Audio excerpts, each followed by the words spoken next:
So now we would have a fourth player do the last round, playing Arthur. Well, they would have started with Arthur. You know what I mean. And so now we play the climax. Each player asks his or her question listed below. And I think we will just ask our questions without Arthur. And so we will, all players will vote by giving one, including the asker, vote by giving one die to the person who asked, vote no by giving it to the person who played their opposition. Okay. So everybody, if everyone votes for the same person, then there's no roll.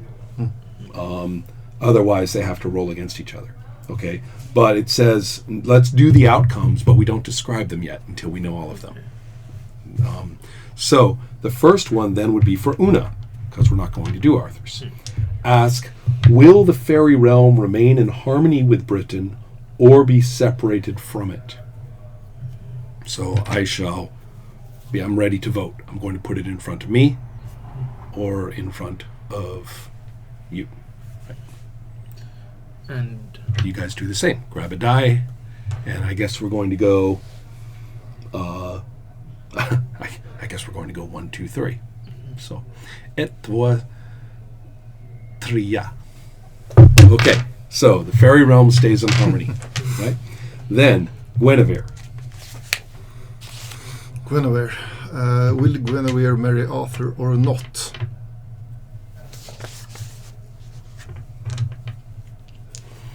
Now, Merlin did convince you to give up a little.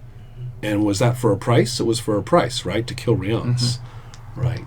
Ooh. But you were the opposition to Guinevere. So we have to vote.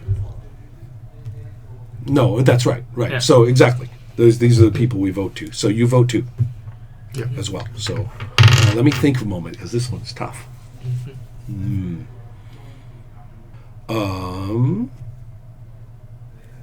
So I'm the no, and you're the yes. Mm-hmm. Okay. 1, 2, 3. Okay. Ooh. Yeah. Let's see. Let's roll. 4. 1. Okay. They don't get married. Finally, Merlin. Will Camelot's ultimate fate be good or not? 1, 2, 3. Okay. And poor William. Stark as William. Oh.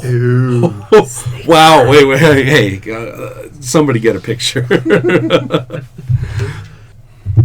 That's actually pretty interesting.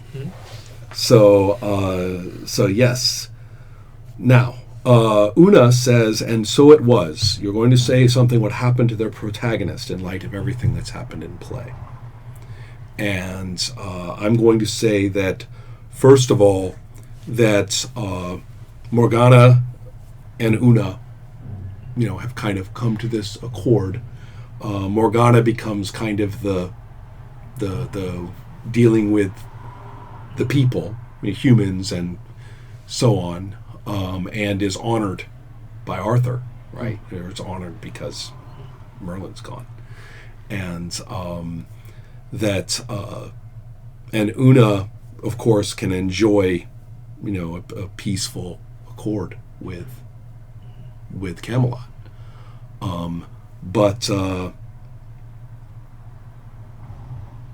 let's see. So, yeah, the fairy, it becomes a very magical land, right? I mean, the magic never goes away. People still give milk to the fairies and charm things, and the land becomes magical in many ways. So Una, since she becomes less and less and less involved with the affairs of people, because now fairy is pretty awesome, so she sort of fades away. So then Guinevere say, and so it was, and so you're going to say what happened to your protagonist and the problems of the land that they tried to solve. Remember, they don't get married. They don't get married, and it doesn't end well for Camelot. Right. So Guinevere, and so it was that Guinevere kept for herself in her tower, waiting for Arthur that never showed, growing old, Ooh. in a world that was less and less like Britain and more like fairy. There she was forgotten, but the fairies were not. Aha, interesting. Did she ever find out about the exile of Merlin and the assassination of Rience? Probably the exile of Merlin. That's probably Yeah, what drew yeah, her yeah. waiting in the tower. Right. And so then Merlin, and so it was. And so it was with the expulsion of Merlin from the land of Britain. There was no good oppositional advisor to King Arthur, a role which Morgana tried to keep, but from her contained disdain was unable to fulfill properly.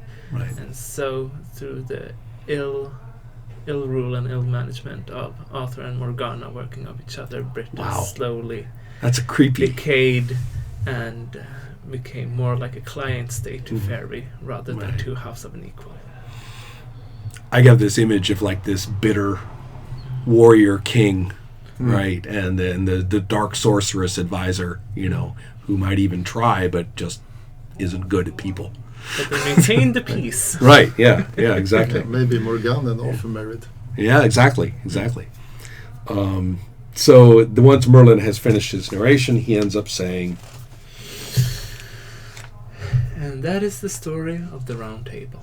right, which wasn't in the story, but yeah, that's kind of the idea. That's the plan, is to pick it up out of the box and play, and that the people will walk away with skills in role playing that they didn't have before. Yeah. There are aspects of it that I think are kind of successful for that. Yeah, it's really good for Mhm. being so small. It's, Right, It's small right. for being a role-playing game, Mhm. right? They originally did it in 3 rounds, Mhm. so you actually go around 3 times. Mm-hmm. But they found that although that allowed for a lot of different plot, it took forever. That Yeah. also explains why you were so quick to kill. Yeah, exactly. We only had one. We only had one Yeah. turn each. I didn't know that, so Yeah, that's why yeah. when I say, "Oh, fine, I'll try to kill him," and then you just turn his page and go, No, that's why you're right. I should have said we're only going around once. "Yeah, But again, I was first introduced to this when it was 3 rounds. Mhm. So that's kind of an interesting question. I'm a little more sympathetic to the idea than I was after playing last week, where I was worried that things were too locked in. What do you think about that? Are we locked in? I have a hard time seeing me playing this game more than like maybe 2-3 times. Right. So like for beginners get a notion of what role playing is, Mhm. it works fine. Hmm. But I'm guessing this also have to be reflected in the price tag, Right. game. Right. because Right. it's gonna be short-lived. Right. It's kind of sandboxed, and Yeah. yeah, you can try it with a couple of other. I mean, you play it once, and you're like, yeah, I could probably do it this way. Right. Yeah. And the question is it supposed to be just a starter pack Yeah. for role playing, or whether this is like something you keep around and like pull out in the winter and say, hey, let's play this again, which is an interesting question. I mean, I'm not the designer, so they'd have to answer that. yeah." No, I like think our it. story. Yeah, I like it, and I think has that sort of starter pack Yeah. sort of thing.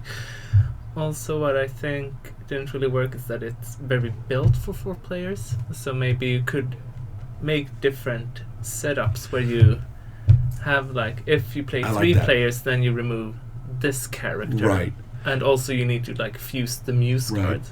Or maybe if you have a 5-player version, so there's a 5th character. And you could do it with different stories. Like you don't have to work on Arthur. You could take Journey to the West or Beowulf. That's something that I was kind of interested in. One question I have is whether is whether rooting it in Arthur as such. I mean, I even said, you could have a galactic court with various alien races, and it's the same social setup. Yeah. So it would evoke Camelot rather than be it, and he didn't like that at all. He likes it. The familiarity for him works, and that's fine, right? I'm not saying it wasn't. It was an idea, not a recommendation. But the thing that interests me is, if putting aside alternate culture story packs in the first place, just setting that aside for the moment, and just looking at this set, I wonder if you were to have a broader range of starting options, like maybe it's 4 people, but there are 6 protagonists, and so you'll be playing with 4 of them or something. What I was thinking more of is that specifically if you are 4 people, then it is these 4. Right. So that it's been premeditated, which Right. characters are going to be involved in it. Because now Oh, that's what we have now. Arthur Right. was a very explicit part of the game, but we didn't Right. have the Arthur character. right. So Well, I mean, we have to kind of put that.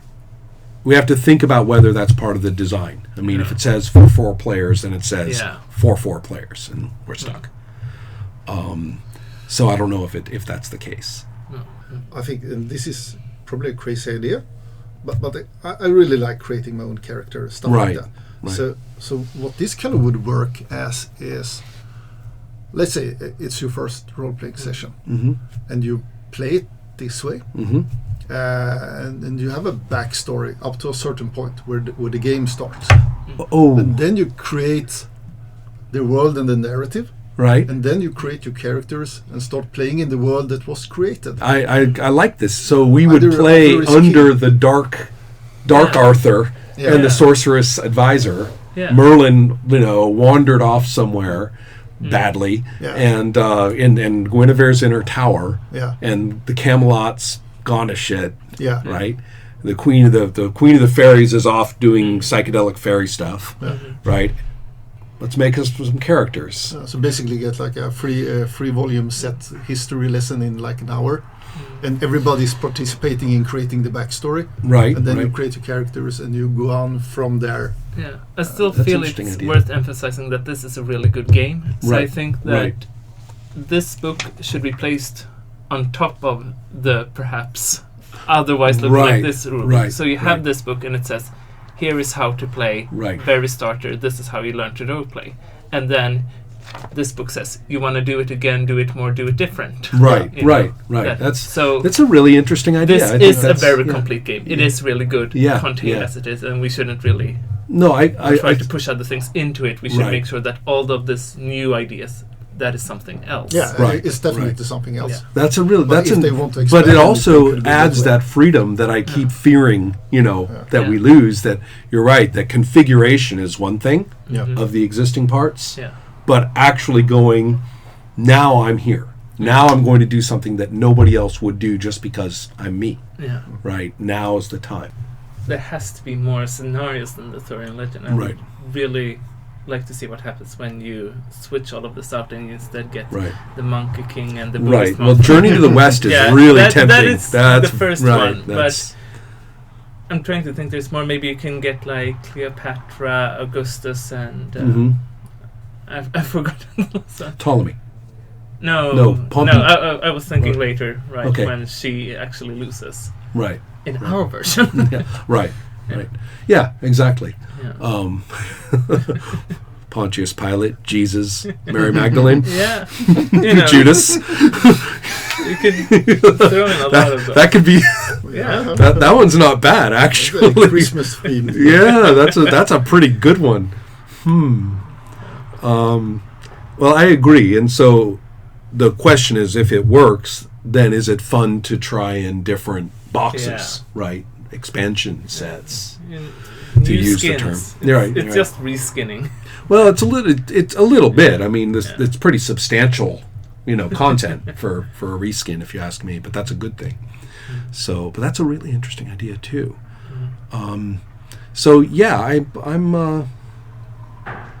I'm going to talk with him later this week, for another session of consult, and having this particular session on hand to examine, I think, is going to really help him. So thank you guys. Yep. No Thank you. Thank you.